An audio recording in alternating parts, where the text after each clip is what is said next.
YouTube channel आगाज़ में साइमा मंसूर आप सभी को खुशामदीद कहती है। नाजरीन, हमारे चैनल पर बायोग्राफीज़ का ये सिलसिला जारी है। इन मालूमाती और तहकीकी वीडियोस को तैयार करने में हमारा स्टाफ और चैनल से मुतल्लिका माहिरीन अपनी मुखलिसाना खिदमत अंजाम देते हैं ताकि मुस्तनद मालूमात दिलचस्प अंदाज में आप तक पहुँचाई जा सकें। वीडियोस देखने के बाद कमेंट बॉक्स में आप अपनी राय का इजहार कर सकते हैं। हमारी आज की शख्सियत हैं खालिद मिशाल, जो फ़लस्तीनी तंजीम हमास के एक अहम रुकन हैं। 1987 में हमास के क़याम के बाद खालिद मिशाल को इस तंजीम की कुवैती ब्रांच का सरबराह बनाया गया।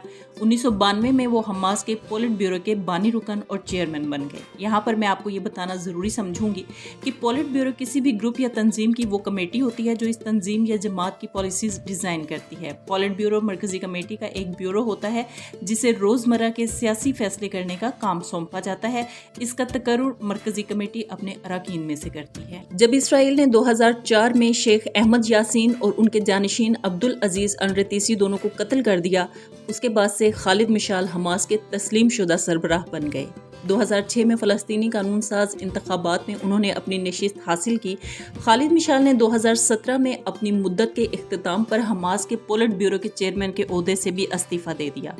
1967 में 6 रोज़ा जंग ने मिशाल के ख़ानदान को मगरबी किनारे से भागने पर मजबूर किया और इसके बाद से वो अरब के मुख्तलिफ इलाकों में जिलावतनी की ज़िंदगी गुजार रहे हैं और इसी वजह से उन्हें हमास की बैरूनी क़यादत का हिस्सा समझा जाता है। 1967 की 6 रोज़ा जंग के बाद, जिसके दौरान इसराइल ने मगरबी किनारे पर कब्जा कर लिया था, उनका खानदान भागकर पहले तो उर्दन चला गया और फिर 1 या 2 माह के बाद ही वो कुवैत में अपने वालिद अब्दुल कादिर मिशाल के साथ रहने लगे, जहां खालिद मिशाल ने हाई स्कूल मुकम्मल किया। खालिद मिशाल ने 1970 की दिहाई के अवाइल में मारूफ अब्दुल्ला अल सलीम सेकेंडरी स्कूल में दाखिला लिया और 1971 में इख्वानुल मुस्लिमून में शमूलियत इख्तियार की। खालिद मिशाल ने 1974 में कुवैत यूनिवर्सिटी में दाखिला लिया और जल्द ही तलबा सियासत में शामिल हो गए। उन्होंने 1977 के इंतखाबात में फ़लस्तीनी तलबा की जनरल यूनियन की सरबराही की और फ़लस्तीनी तलबा के लिए इस्लामिक लीग की बुनियाद रखी। 1978 में फ़िज़िक्स में बैचलर ऑफ साइंस की डिग्री हासिल की। 19 साल की उम्र में मिशाल ने पहली बार तारीख़ी फ़लस्तीन का दौरा किया। वो इसराइल और मकबूजा इलाकों में गए। इस सफ़र ने अपने वतन के लिए उनके जज्बात और 1948 और 1967 में होने वाले नुकसानात के एहसास को मज़ीद गहरा कर दिया।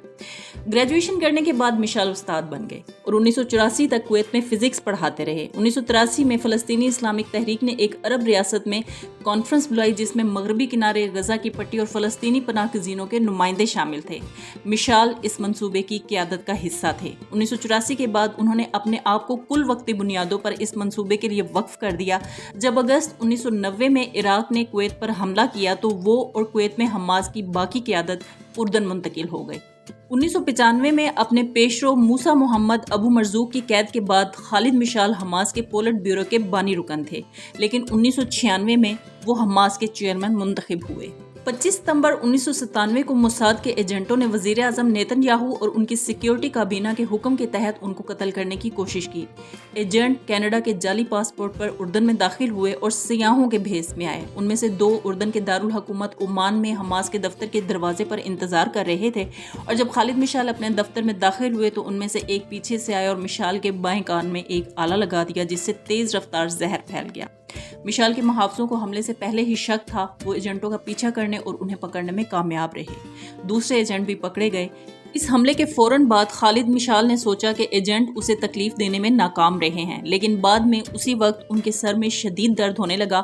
उन्हें उर्दन के एक हस्पताल में ले जाया गया जहां उनकी हालत तेजी से बिगड़ने लगी। इस वाक़े के फौरन बाद उर्दन के शाह हुसैन ने नेतन्याहू से सिफारती ताल्लुकात मुनक़ता करने और गिरफ्तार मोसाद के एजेंटों को रिहाई न देने की धमकी देते हुए जहर का तिर्याक देने का मुतालबा किया।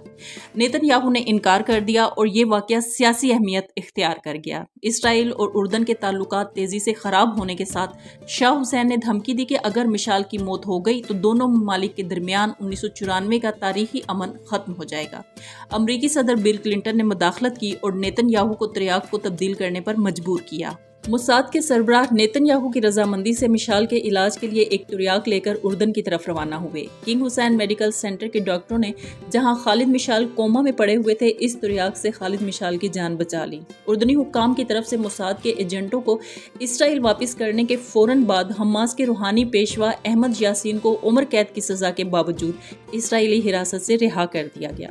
इसराइल ने मजीद फ़लस्तीनी और उर्दनी कैदियों को रिहा कर दिया।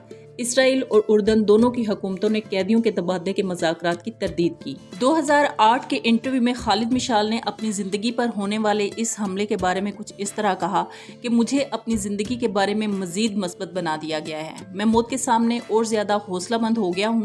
میرا یہ یقین پختہ ہو گیا ہے کہ آدمی اس وقت تک نہیں مرتا جب تک کہ اس کا وقت نہیں آتا، یعنی میں اس وقت مروں گا جب اللہ فیصلہ کرے گا، نہ کہ جب موساد فیصلہ کرے گا۔ اس نے مجھے اپنی ذمہ داریوں کو نبھانے میں مزید پرعزم بنایا ہے۔ اگست 1999 میں حماس کی بیرونی قیادت کو شاہ عبداللہ دوم نے اردن سے نکال دیا۔ بادشاہ کو خدشہ تھا کہ حماس اور اس کے اردنی اتحادیوں کی سرگرمیاں فلسطینی اتھارٹی اور اسرائیل کے درمیان امن مذاکرات کو خطرے میں ڈال دیں گی اور حماس پر اردن کے اندر غیر قانونی سرگرمیوں میں ملوث ہونے کے الزامات لگائے گئے۔ ستمبر 1999 کے وسط میں حکام نے حماس کے کئی رہنماؤں کو گرفتار کر لیا، جن میں خالد مشعل اور ابراہیم غوثے بھی شامل تھے۔ ایران کے دورے سے واپسی پر ان پر ایک غیر قانونی تنظیم کے رکن ہونے، ہتھیاروں کو ذخیرہ کرنے، فوجی مشقیں کرانے اور اردن کو استعمال کرنے کے الزامات لگائے گئے۔ مشعل کو اردن سے نکال دیا گیا۔ ابتدائی طور پر بتایا گیا کہ وہ قطر میں اپنے گھر چلے گئے ہیں اور 2001 میں وہ دمشق شام میں ہیں۔ حماس نے 2006 میں فلسطینی قانون ساز انتخابات میں اکثریت حاصل کی۔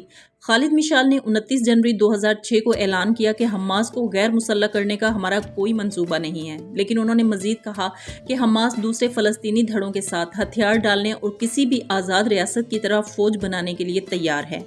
اسرائیل کے وزیر دفاع نے مشعل کو قتل کرنے کی دھمکی دی۔ خالد مشعل قیدیوں کے تبادلے کے معاہدے پر بات چیت میں ملوث تھا، جس نے اسرائیل میں قید 1000 سے زائد فلسطینی قیدیوں کے بدلے میں گرفتار اسرائیلی فوجی گلاد شالیت کو رہا کیا تھا۔ شالیت کو اسرائیل کے اندر جنوبی غزہ کی پٹی کی سرحد کے قریب فلسطینی نیم فوجی گروپوں کے اتحاد نے قبضے میں لیا تھا، جس میں حماس بھی شامل تھی، جو کرم شالم بارڈر کراسنگ کے قریب ایک سرنگ کے ذریعے سرحد پار کر گئے تھے۔ 10 جولائی 2006 کو مشعل نے کہا کہ شالیت ایک جنگی قیدی تھا اور اس نے اپنی رہائی کے لیے قیدیوں کے تبادلے کا مطالبہ کیا تھا، جس سے اسرائیل نے انکار کر دیا تھا۔ 18 جون 2008 کو اسرائیل نے حماس کے ساتھ دو طرفہ جنگ بندی کا اعلان کیا، جس کا باقاعدہ آغاز 19 جون 2008 کو ہوا۔ یہ معاہدہ قاہرہ میں مصری ثالثوں کے ساتھ دونوں کیمپوں کے درمیان بات چیت کے بعد طے پایا۔ جنگ بندی کے ایک حصے کے طور پر اسرائیل نے عارضی امن معاہدے کے کسی بھی خرابی کو چھوڑ کر غزہ کے ساتھ اپنی سرحد کے پار محدود تجارتی جہاز رانی دوبارہ شروع کرنے پر اتفاق کیا، اور ایک اسرائیلی سیکیورٹیز رائے کے مطابق شالیت کی رہائی پر مذاکرات دوبارہ شروع ہونے کی امید تھی۔ اکتوبر 2011 میں شالیت کو 1027 فلسطینی قیدیوں کے بدلے رہا کر کے اسرائیل کے حوالے کر دیا گیا۔ فروری 2012 میں جیسے ہی شام کی خانہ جنگی بڑھ رہی تھی، خالد مشعل شام چھوڑ کر واپس قطر چلا گیا۔ حماس نے شامی حکومت سے خود کو دور کر لیا اور دمشق میں اپنے دفاتر کو بند کر دیا۔ اس کے فوراً بعد خالد مشعل نے شامی اپوزیشن کے لیے اپنی حمایت کا اعلان کر دی۔ دسمبر 2012 میں اسرائیل اور حماس کے درمیان 8 روزہ تنازع اور مذاکراتی جنگ بندی کے بعد خالد مشعل نے پہلی بار غزہ کا دورہ کیا۔ مصر اور غزہ کے درمیان رفح بارڈر کراسنگ پر پہنچنے پر خالد مشعل نے زمین پر سجدہ شکر ادا کیا اور اپنے ایسے استقبال پر رونے لگے۔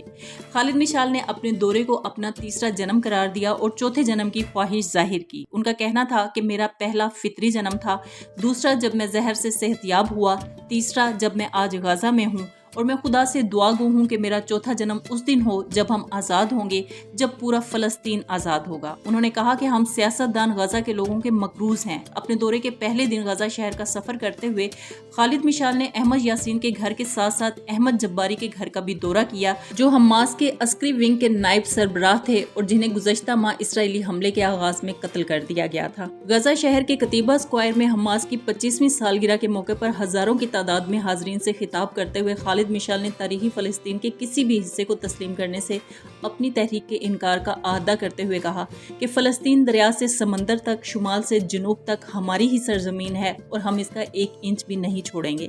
تاہم انہوں نے فلسطینی صدر محمود عباس کے اقوام متحدہ میں ریاست فلسطین کو بین الاقوامی طور پر تسلیم کرنے کے کامیاب اقدام کی بھی حمایت کی۔ خالد مشعل نے 2017 میں پولٹ بیورو کے چیئرمین کے عہدے سے استعفیٰ دے دیا تھا اور غزہ کی پٹی کے رہائشی اور حماس کے زیر تسلط غزہ की पट्टी की हुकूमत के रहनुमा इस्माइल हानिया ने उनकी जगह ली।